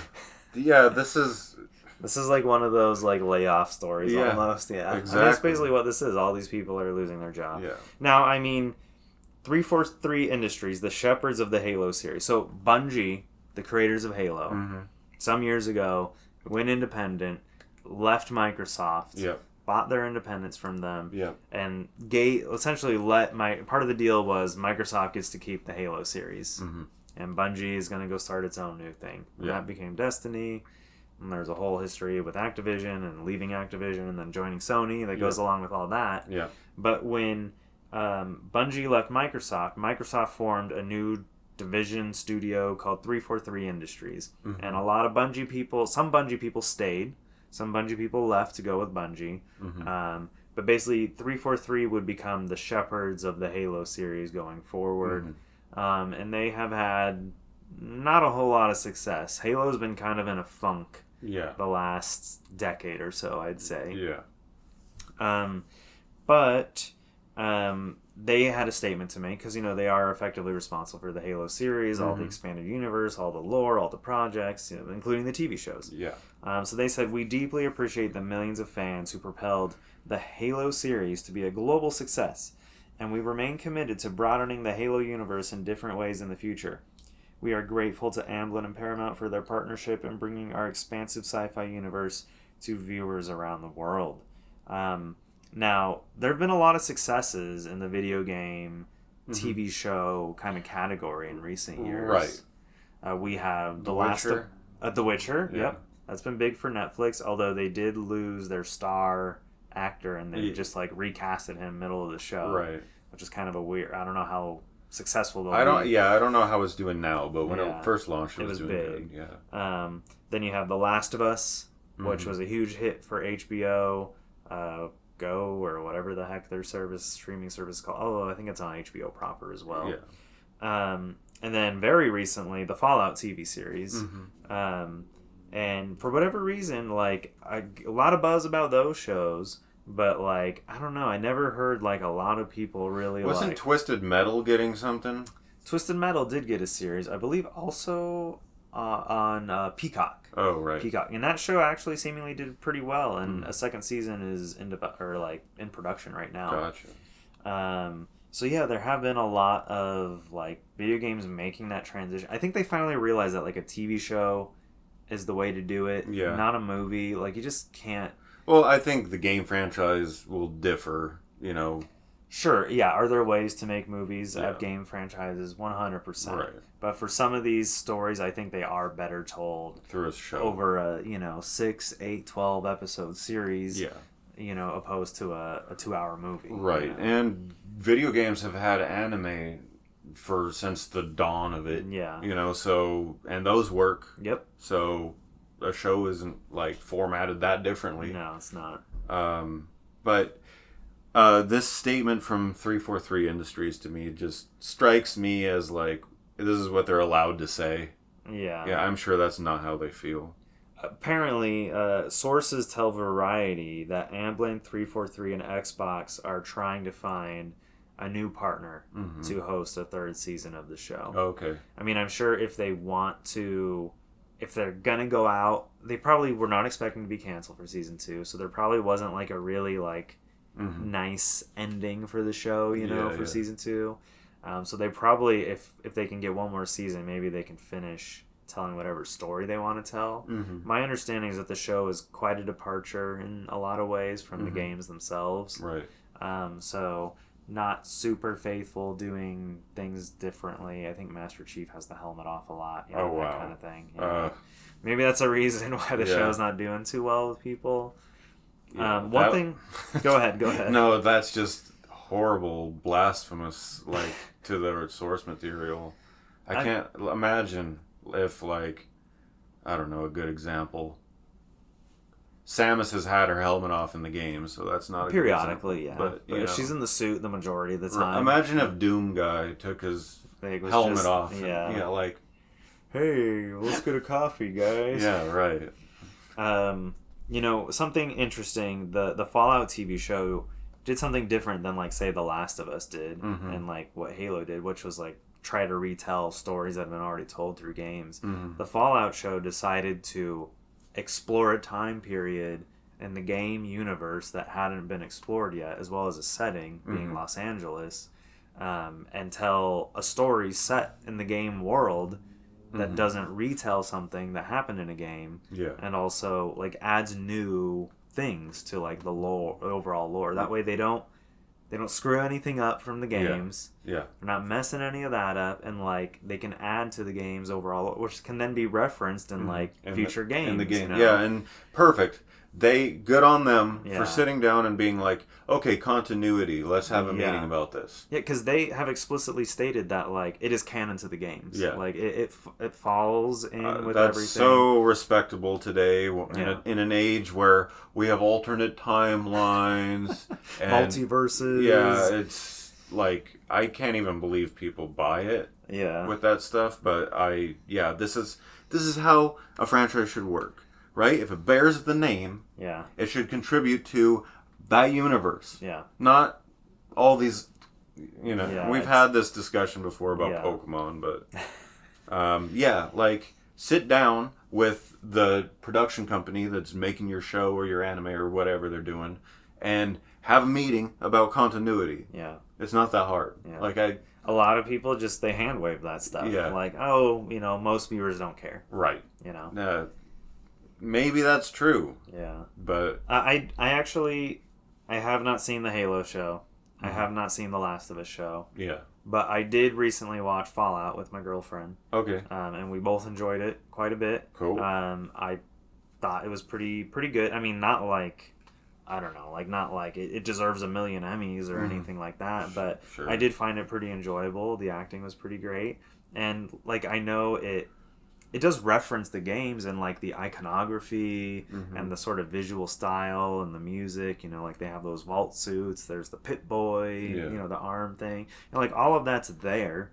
You know, because it was made pre like Fallout. You know, like that they were prepping for like this nuclear event. Right. You know. Right. And I believe the TV show does do quite a bit of like flashback stuff, like pre-nuclear event, pre the Earth basically getting turned into a wasteland, and I think it's like adding new lore to the game. Like, oh, like the people who made the vaults, you know, like maybe they had some involvement in, you know, like to them.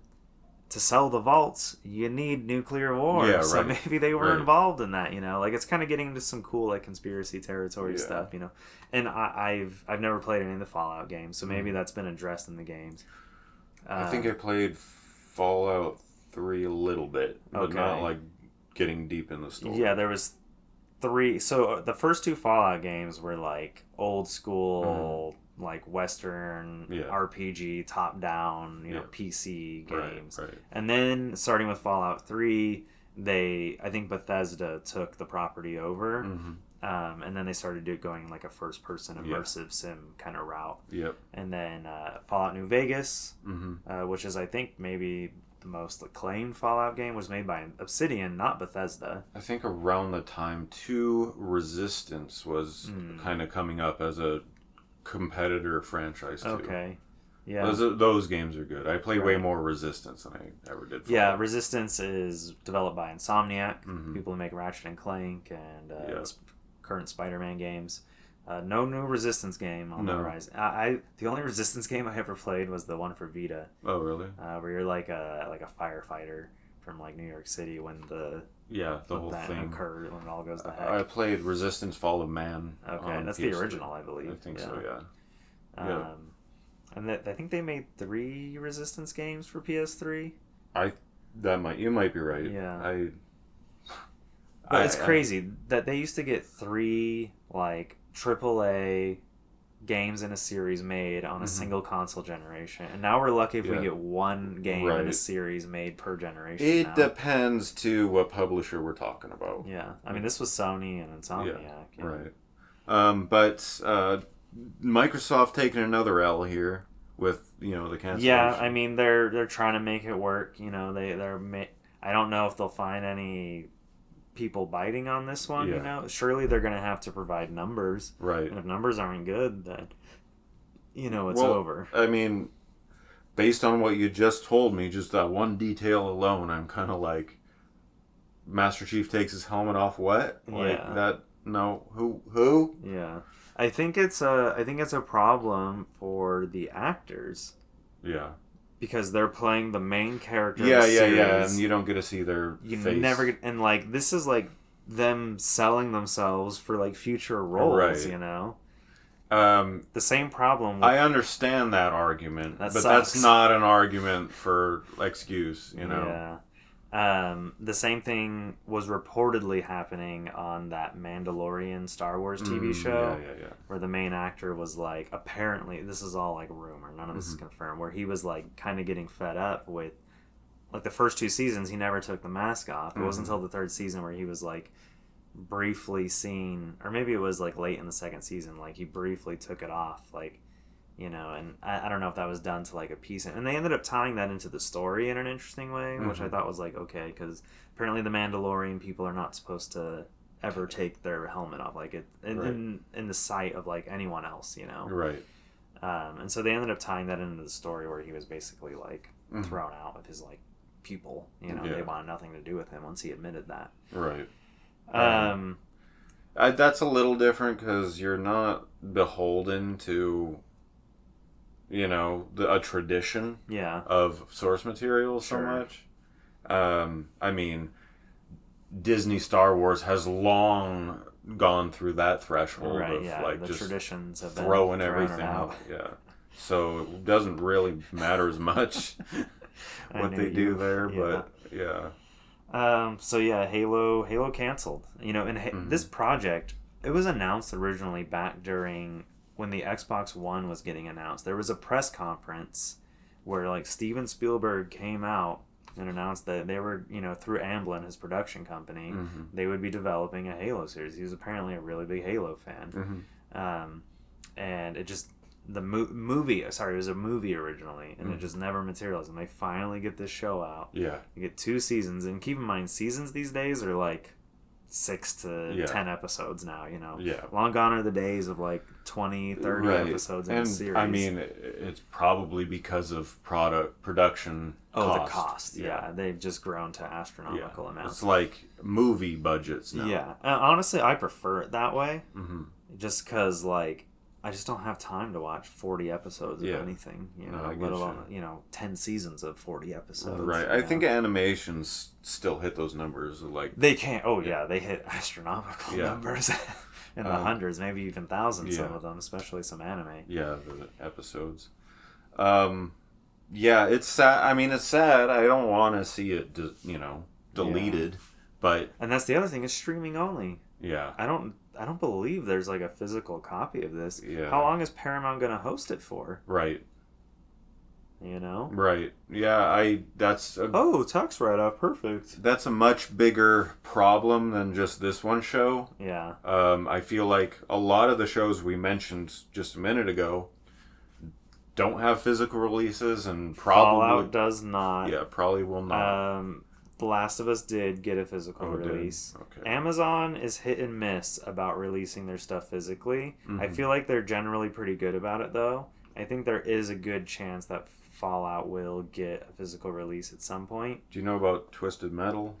Twisted Metal has not been released physically, at least not in North America as far as I'm aware. Sometimes some of these other, like, Italy gets a physical copy of this TV show for whatever reason. That's better than nothing. I can import that. You know. Yeah, but then like you need a Blu-ray player for your PC. That's because you know our DVD players and all that are all region coded. Yeah, still.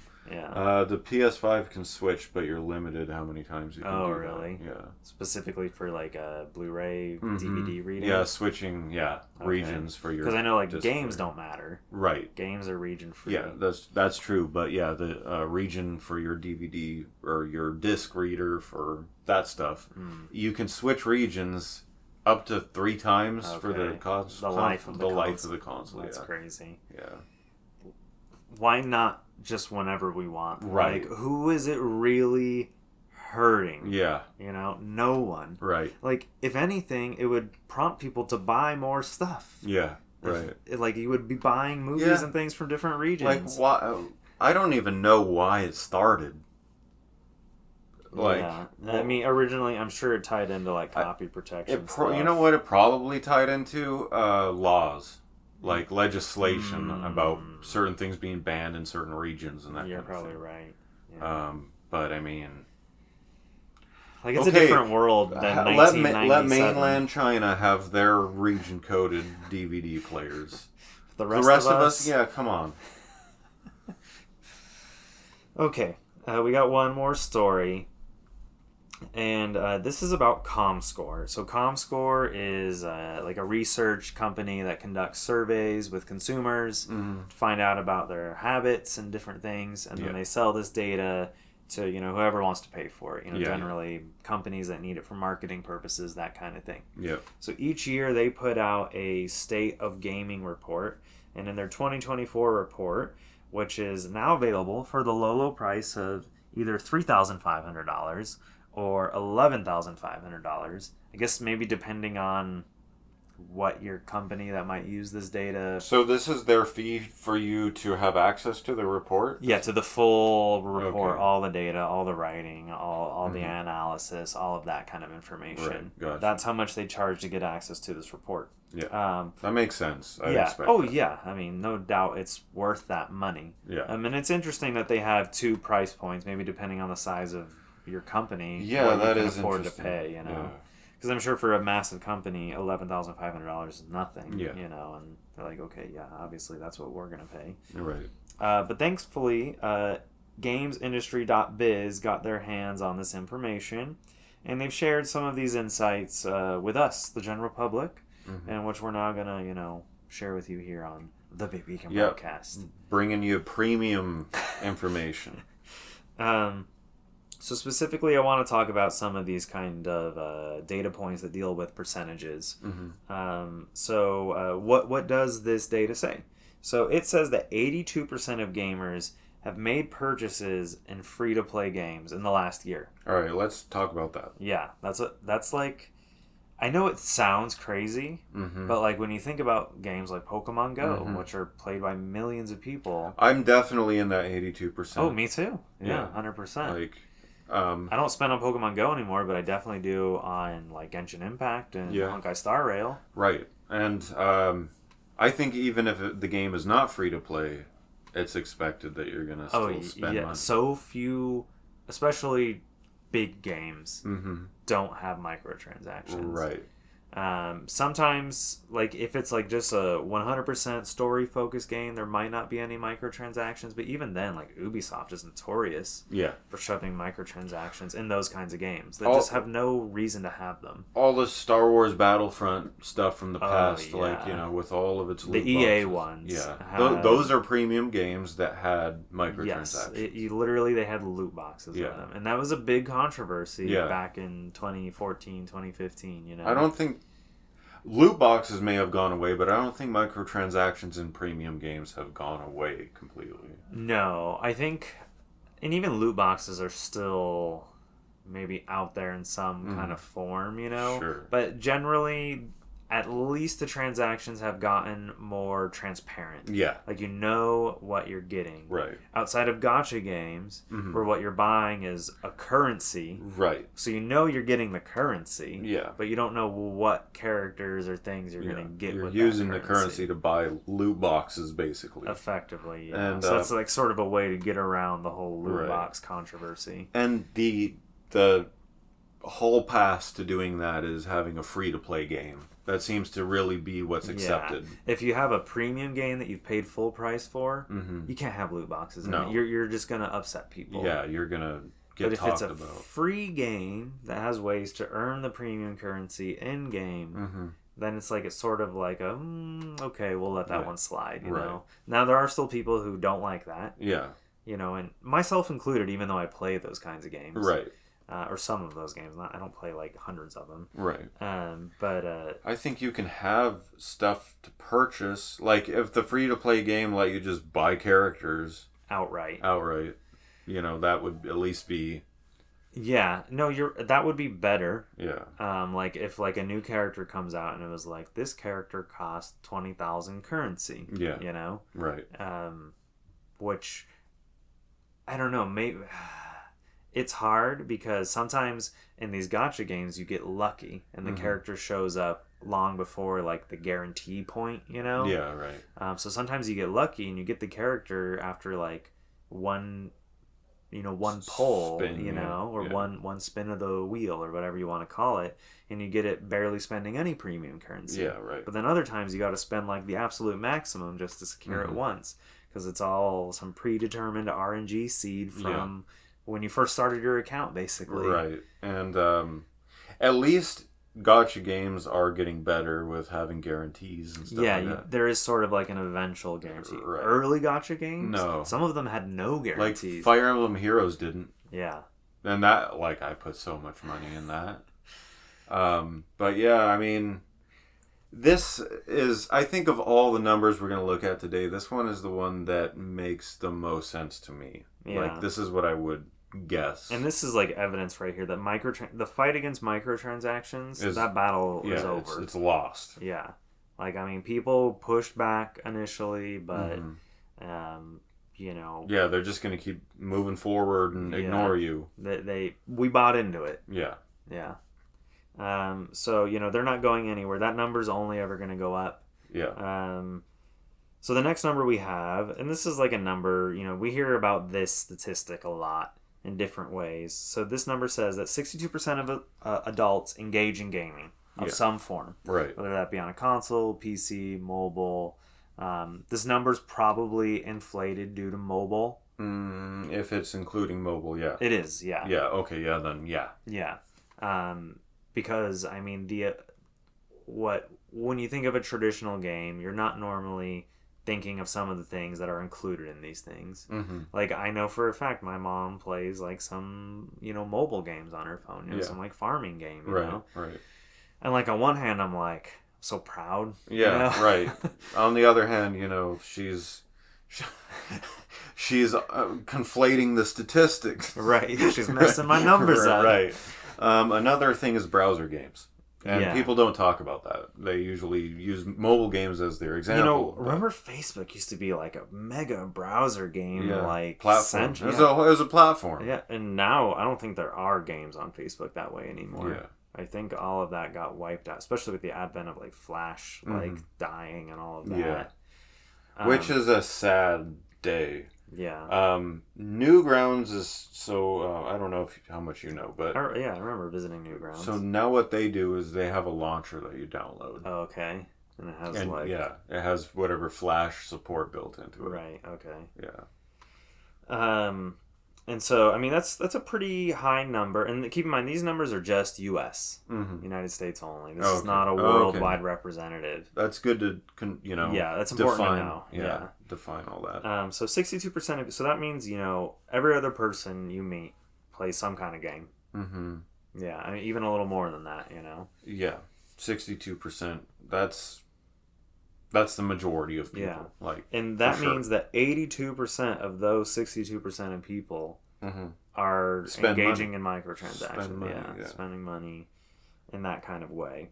The next number we have here is that 77% of gamers play on more than one platform.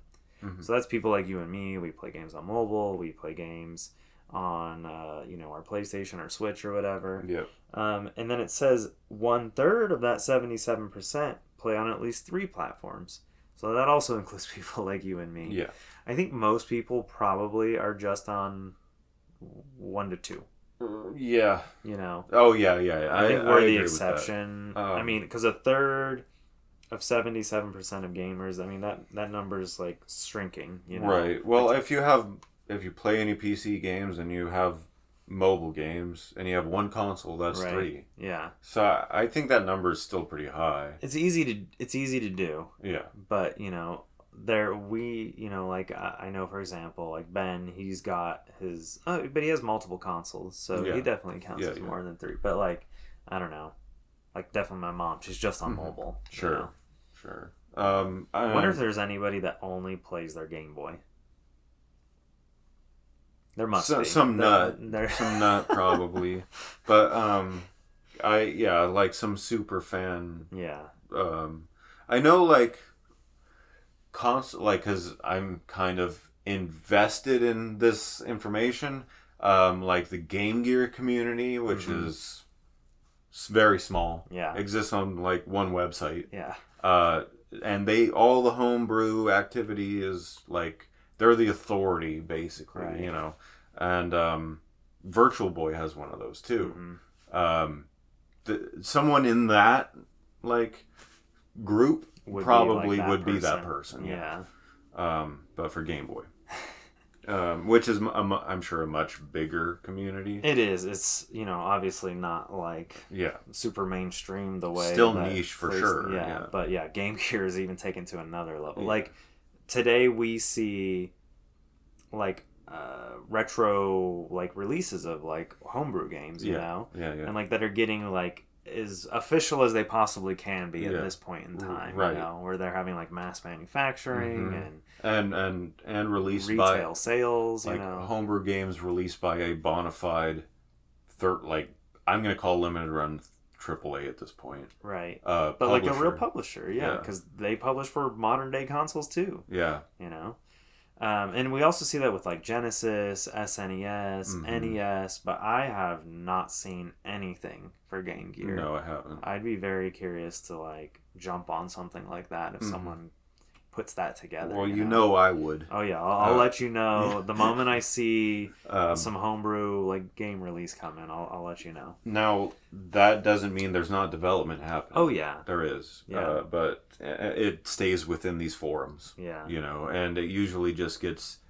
distributed as a file. Yeah, that you're going to put on your EverDrive. Right, and pop it in. Yeah.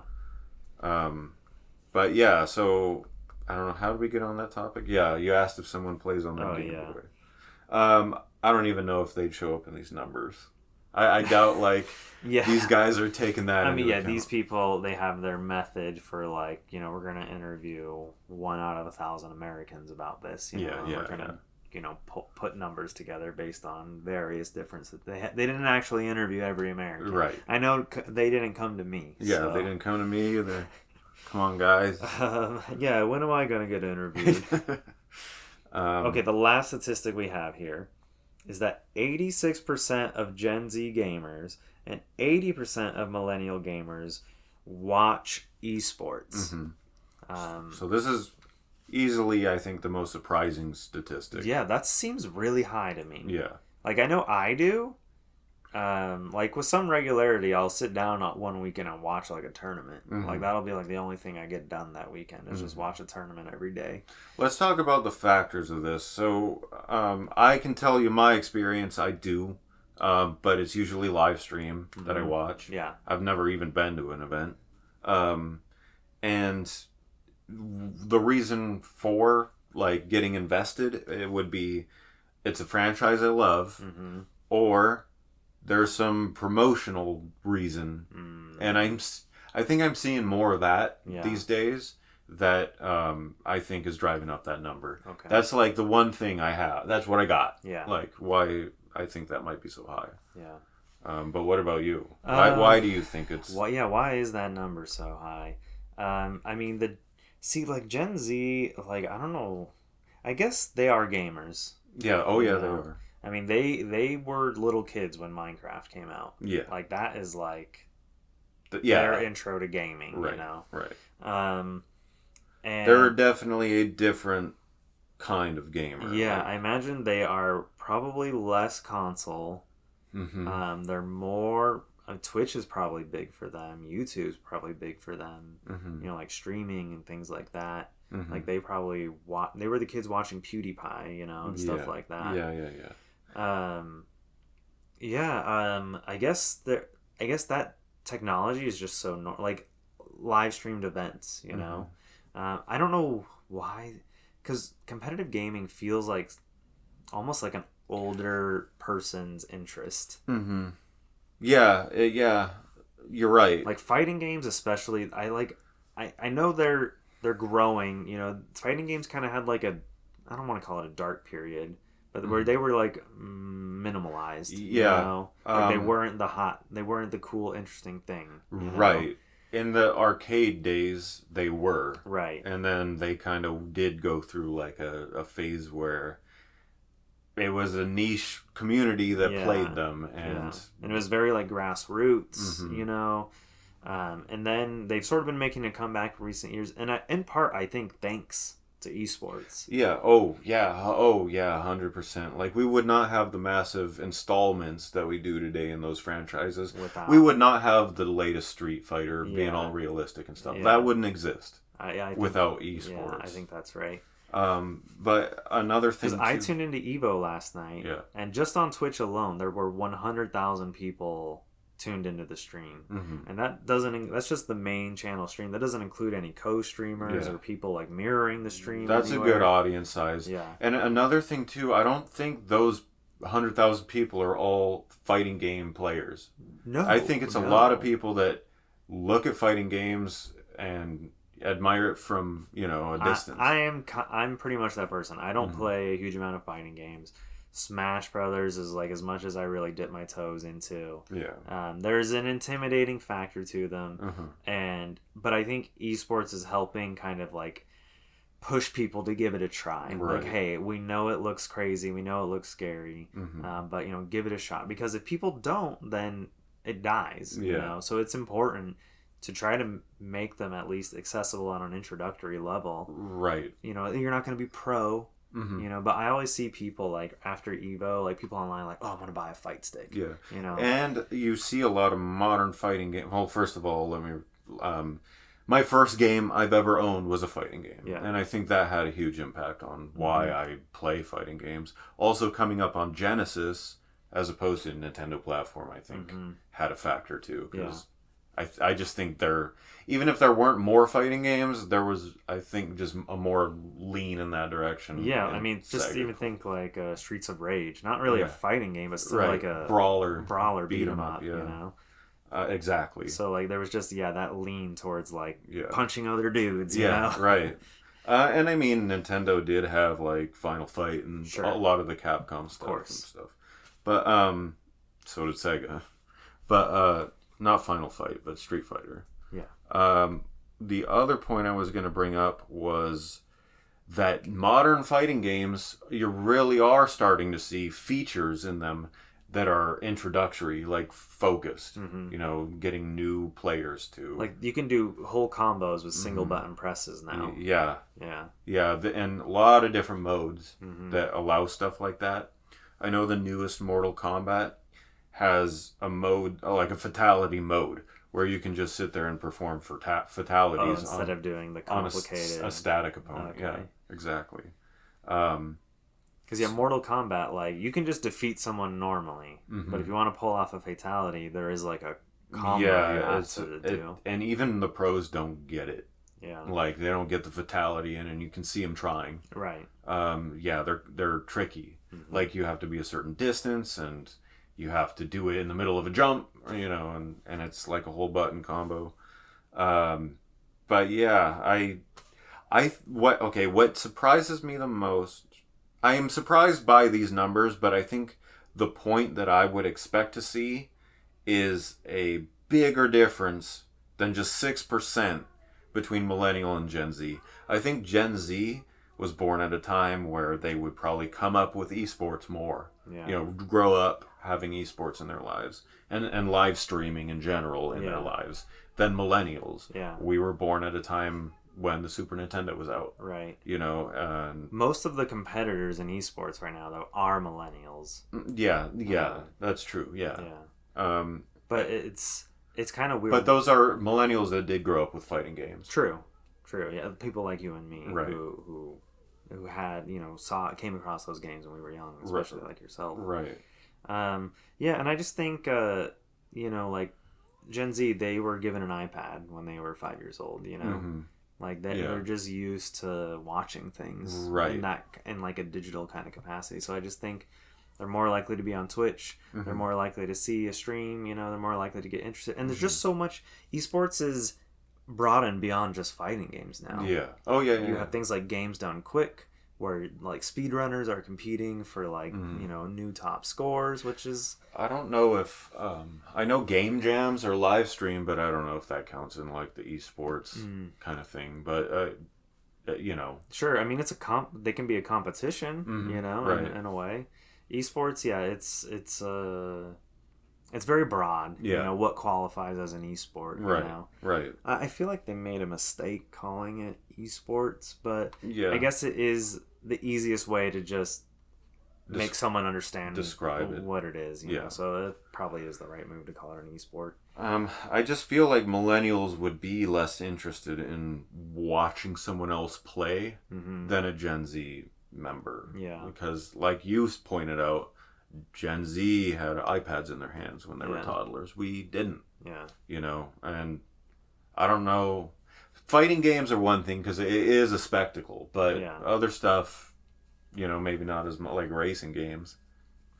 Would you sit there and watch Mario Kart all day, or would you rather go play Mario Kart? I mean, like a short, like hour-long Mario Kart tournament, like I could see maybe watching the grand final championships, but I'm not going to watch 10 hours of pools to get to the grand finals, you know? Right. Whereas with like fighting games, I feel like it's always exciting, like no matter what. Yeah. You know, there is sort of, you know, just that primal fighting thing going on. When you watch two masters going at it, maybe not so much, you know. I mean, you know, the thing about like something like Evo and like the pools is that like there are so many incredible, amazing players there. Yeah.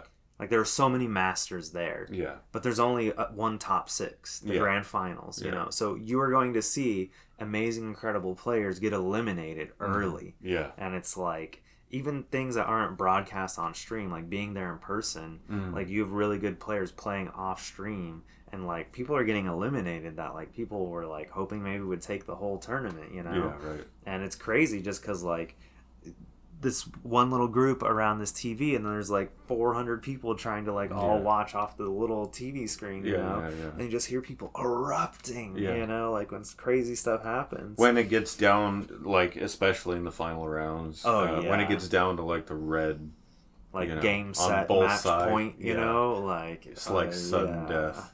Yeah, it's that event is crazy. I did not go to Evo this year. I've been the last 3 Evos. For whatever reason, they decided to make it in the middle of July this year. Thankfully, next year they're moving it back to August. So fingers crossed I can go next year. But yeah, I missed it this year. Yeah, I would consider. I think in the past I've kind of been like, not for me. But I think more now. It's literally.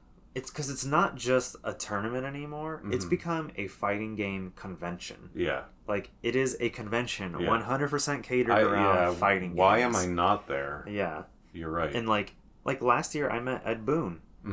Yeah. Like, he's just there hanging out at the Mortal Kombat booth, you know? He is quite accessible. Like he shows up to stuff. Yeah. I don't really see signings or anything for him at anything I've ever seen him at. I'm sure but walk up. Yeah. If you get lucky enough to bump in, like I did, I saw him standing there and I was just like, I'm walking into the booth, even though there was like a line to play the game. I was just like, I'm just walking in. You just take the rope and I'm not kidding, that's basic. I walked through the exit. Actually, he was like 5 feet from the exit, so I was like, I'm just gonna walk in and ask.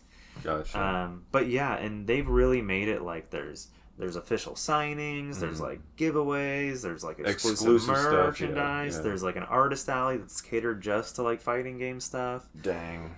It's a really good time. Next year, I would spend so much freaking money. That's the problem.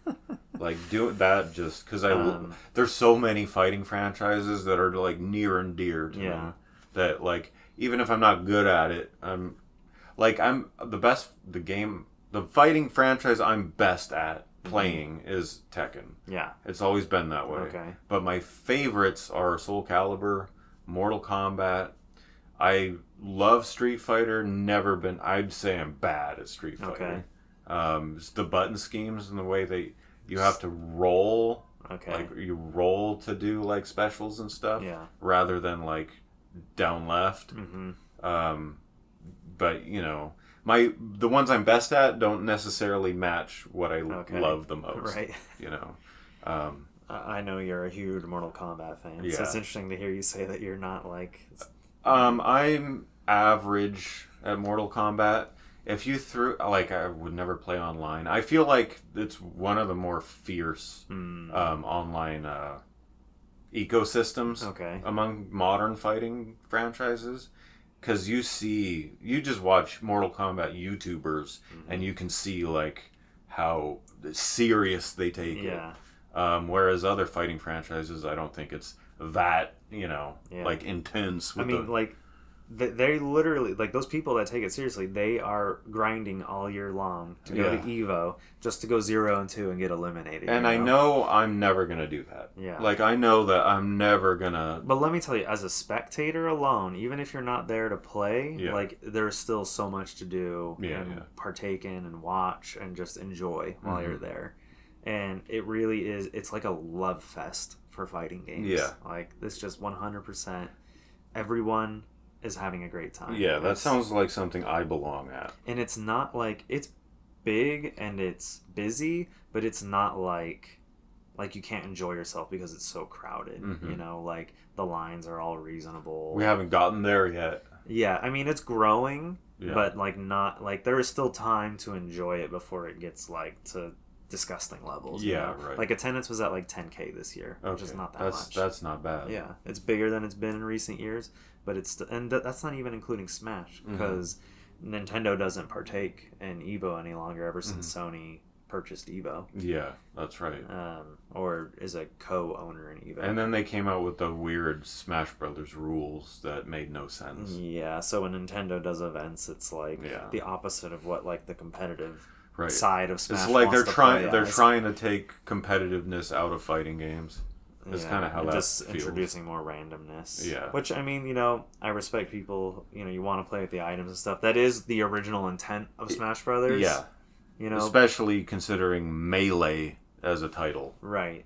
But, like, the competitive side wants to eliminate the randomness and just go one-on-one. Right. Which, that's fine. But it is more Nintendo considering like how Mario Party plays. Mm-hmm. To have Mario Kart, Mario Party, Smash Bros. It's all about introducing random stuff to annoy and thrill and whatever. You know? That's just Nintendo style. They're not Capcom. Right. They're not trying to make some uber balance. Right. I mean, like, they do take balance more into account now. Yeah. Like, Smash Brothers Ultimate was receiving balance updates constantly throughout. I think their hand was forced to try to, play into that direction more. But, but I don't think that was their original, like, intention or design. No. Or at least not with the franchise. Maybe with, like, Ultimate. Yeah, Ultimate specifically was trying to be everyone's Smash Brothers game. Yeah, and they did it. They really did it. Right.